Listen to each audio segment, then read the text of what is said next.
So here what we're trying to do is kind of just accumulate more time with internal rotation.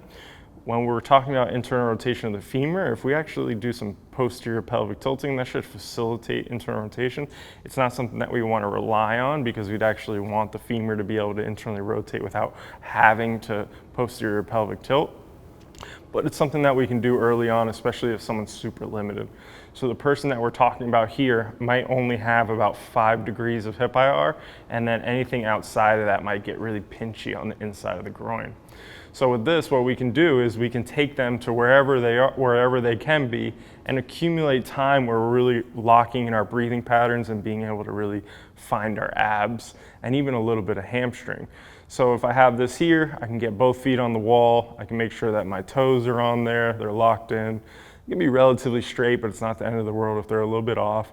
And then I can just start breathing into this position. For this person, getting that hip into IR like this, pain-free and just accumulating time with quality breath will definitely train the nervous system, normalize that range of motion, and make it a little bit more accessible when we go into our pails and rails and other things. This could be a nice daily practice for them that's actually pretty low key and doesn't necessarily need a full gym to do it. Now, when we want to take it a step further, maybe further down the line, we could even go a little bit closer to our end range. Maybe the person has gained 10 degrees, maybe they have 15 in both directions now, and we can be a little bit more efficient with our time. We could go into some contractions. So as I gently squeeze the ball, I can also fire my external rotator, so as if my feet were dragging the wall together. I'll let it slide so you guys can see that motion. So as if I was trying to do that motion at the hip.